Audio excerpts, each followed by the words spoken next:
Olá, meus amores! Na nossa aula de hoje, da disciplina de Ciências, vocês precisarão estar com o material do livro 2. Isso mesmo, começaremos o nosso estudo do caderno 2. Na disciplina de Ciências, o capítulo 1, Água para todo lado. Observando as imagens de abertura do capítulo, nós temos aqui uma grande quantidade de água sendo representada. Sabemos que podemos encontrar a água espalhada pelo planeta Terra, em mares, oceanos, rios, lagos, represas, depósitos subterrâneos, e que nós devemos preservar essa água, né? E aqui nesta outra imagem, nós temos, uma região totalmente seca. Representada uma região que passa por longos períodos de estiagem, de seca, falta de água. Vamos lá. A distribuição da água na Terra. A maior parte da Terra, galerinha, é coberta por água. E isso nós já vimos lá no nosso caderno 1, que nosso planeta deveria ser chamado de planeta água, por apresentar mais água do que a Terra. E que essa água se encontra principalmente nos mares e oceanos. Só que vale lembrar, meus amores, que as águas dos mares e oceanos é salgada. No decorrer do capítulo, nós veremos por que a água dos mares e oceanos é salgada. Então, ela não serve para o nosso consumo.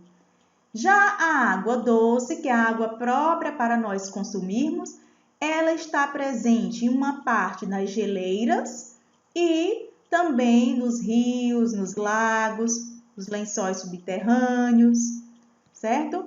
A água da chuva.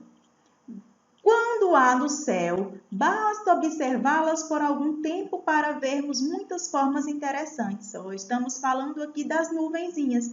Vocês já devem ter observado no céu que as nuvens, elas formam animais. Por exemplo, um gato, um cachorro. Tem gente que diz assim, professora, eu já observei um cachorro olhando as nuvens. Vamos lá. O mais curioso, meus amores, é que essas formas, elas mudam com o passar do tempo. As nuvens aparecem, mudam de forma, saem de lugar e às vezes até desaparecem. Isso tudo, que nós estamos vendo, são a chuva se formando. Mas, professora, e o que são as nuvens? Vamos lá. As nuvens, meus amores, elas são responsáveis também por formar a chuva. Aí vocês me perguntam, professora, mas como é que forma a chuva? Vamos lá. Observem primeiramente esta imagem aqui, galerinha. O ciclo da água. Então, a nuvem ela vai ter um papel importante no ciclo da água. Primeiramente, com o calor do sol, o solzinho aqui, com o calor do sol e do vento, ele vai fazer com que a água que está lá no rio, no lago, ela evapore. Essa água está na forma líquida e vai subir para as nuvens, ela vai evaporar em forma de vapor e aqui, vai se concentrando nas nuvens. Quando a nuvem está cheia de vapor, já está cheia de gotinha de água, ela vai voltar, vai cair na terra em forma de chuva, na forma líquida. A nuvem aqui estava na forma de vapor e agora, quando ela está bem pesada, vai cair em forma de chuva. Quando ela volta para a terra em forma de chuva, ela vai se concentrar no alto das montanhas e nas geleiras, na forma de gelo. Nas geleiras, ela está no estado sólido. O estado sólido é o gelo. E também, vem voltando, para abastecer o rio, o lago, mares e filtrar no solo. Pessoal, esse ciclo ele está acontecendo constantemente, ele nunca para. Aí vocês podem estar dizendo, professora, dê um exemplo melhor da água no estado líquido e no estado sólido. Pronto. Quando você coloca uma água no copo e põe lá no congelador, quando você vai pegar depois de um certo tempo, formou-se uma pedra de gelo. Então, você colocou a água no estado líquido e aquela pedrinha de gelo é o estado sólido, tá bom, meus amores? Então, aqui nós vimos o ciclo da água, certo? A água, ela pode estar presente tanto de forma doce como de forma salgada. Vamos entender como é que são presentes esses sais na água. A água cai em forma de chuva, penetra no solo, quer dizer, ela entra no solo, desce e entra em contato com as rochas, as pedras. Geralmente, as rochas têm sais que se dissolvem na água. Nesse processo que começou há centenas de milhões de anos atrás, é bem antigo. A água da chuva foi diluindo, gente, ela foi dissolvendo os sais e os minerais que estão na superfície terrestre, nas rochas.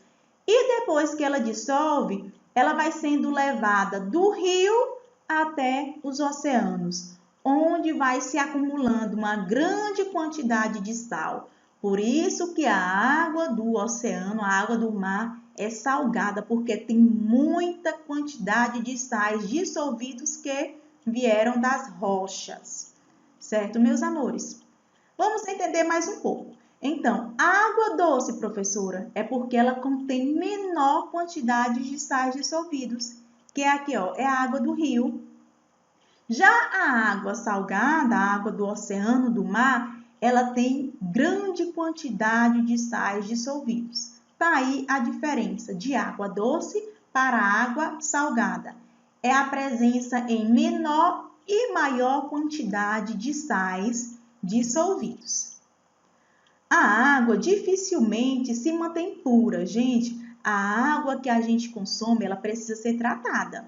Quando ela cai das nuvens do céu na forma de chuva, aquela água ela não é própria para o nosso consumo. A gente vê ela cristalinazinha, bem transparente, mas ali não é própria para o nosso consumo, tá bom? Muitas pessoas pensam que essa água cristalina, aquela limpinha, que não tem cheiro, ela pode ser consumida, mas não pode. O mesmo acontece com a água dos rios. A água dos rios, ela precisa passar por um laboratório para ser analisada. Depois de analisada, gente, temos também a estação de tratamento, onde é o local onde a água é tratada para que nós possamos consumir. Lá é colocado cloro e alguns outros processos que passam para que as nossas casas recebam uma água tratada. Vale lembrar que quando chega às nossas casas, essa água precisa ainda ser filtrada ou fervida, porque nos canos contém impurezas, sujeiras que fazem mal à nossa saúde, tá bom? Chamamos essa água própria para o consumo de água potável. Então, a água potável é a água própria para o nosso consumo. No livro de vocês, nós temos essa imagem aqui, ó, de um filtrozinho de barro. A água, depois que chega nas torneiras da nossa casa, quando não é filtrada no próprio filtro que já vem na torneira, a gente pode colocar nesse filtrozinho de barro, certo? Que é para tirar os micro-organismos, as sujeiras, tá bom? Para que nós possamos beber ela com mais segurança. Em alguns lugares, por exemplo, que não há estação de tratamento, a água ela precisa ser fervida e filtrada antes de ser consumida, tá bom? Os reservatórios subterrâneos. Vamos entender o que são esses reservatórios. Quando a água da chuva se infiltra no solo e encontra algum tipo de rocha que apresentam vários espaços em seu interior, ela pode se acumular nesses espaços. Essas rochas, elas acabam agindo como se fossem esponjas e armazenam a água subterrânea. Vamos analisar essa imagem aqui do livro de vocês. Nós temos aqui a professora Cecília mostrando a camada, o solo. Nós temos aqui em cima o solo. A água da chuva vai cair no solo, penetrar aqui e ficar na parte subterrânea. Ah, professora, mas temos essa parte aqui que é só pedra. A água não vai penetrar aqui.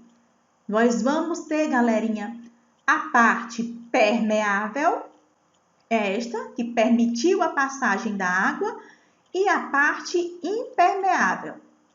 Olha, esta é uma rocha permeável. Esta rocha aqui, ela é permeável porque ela permitiu que a água se acumulasse, que a água passasse. Já nesta última imagem, ó, a professora Cecília está apontando aqui, é um tipo de rocha impermeável, que não permitiu a passagem da água. Nós temos, gente, essas duas diferenças, rocha permeável e rocha impermeável. Permeável permite a passagem da água, impermeável não permite a passagem da água. Vocês podem estar me pedindo exemplos. Vamos lá. Quando você pega uma areia, uma rocha de areia feita de argila, que você molha ela fica toda úmida. Aí em sua casa você tem, por exemplo, uma mesa feita de granito, ou então uma pedra de granito. Se você colocar a água ali naquela pedra, ela não vai passar. O guarda-chuva é feito de um material impermeável, que não permite a passagem da água. Então, observem bem a diferença. Rocha permeável permite a passagem da água. Impermeável não permite a passagem da água. A água e os seres vivos. Vamos lá. Tanto os seres vivos que nós já estudamos, seja ele animal, vegetal ou os próprios seres humanos, nós precisamos da água para sobreviver. Não é isso? Aqui nós temos aqui a professora representando nesta imagem várias situações de água. Água no estado líquido, um copo de suco contém água, aqui em forma de gelo. Aí você pode estar dizendo, esse sanduíche, ele não contém água. Isso não é verdade. Ele contém água sim, só que é em pouca quantidade, que a gente não consegue ver. Para esse alface aqui ser produzido, quando foi plantado, ele usou a água para ele poder nascer. Então, neste sanduíche, nós temos sim quantidade de água, só que em pouca quantidade. O mesmo acontece com esse balão. Quando você vai encher o balão, você pode estar expelindo gotículas de água que vai ficar presentes dentro do balão. Aqui nessa planta também contém água. Então, a água pode estar presente em grande quantidade, seja num copo de suco, nos alimentos que a gente consome, seja no copo de suco, e em pequena quantidade, quase invisível, que é o caso desse sanduíche. Então, gente, nós precisamos da água para sobreviver. Sem a água não existe vida. Não é isso, galerinha? E a água que nós consumimos, ela tem que ser tratada, filtrada ou fervida, para que seja eliminado as impurezas que tem nela, tá bom? Vamos lá. A água, meus amores, ela é indispensável para o bom funcionamento do organismo. Para termos uma vida saudável, nós devemos associar sempre uma alimentação saudável ao consumo de água e a prática de exercícios físicos, de atividades físicas. Portanto, meus amores, bebam muita água, pratiquem atividade física para que nós possamos ter uma vida saudável, tá bom? Então, esse foi nosso conteúdo sobre a água, onde encontramos a água. Agora vocês irão ler o capítulo mais um pouquinho e praticar as atividades, tá bom? Da agenda. Fiquem com Deus e até a nossa próxima aula.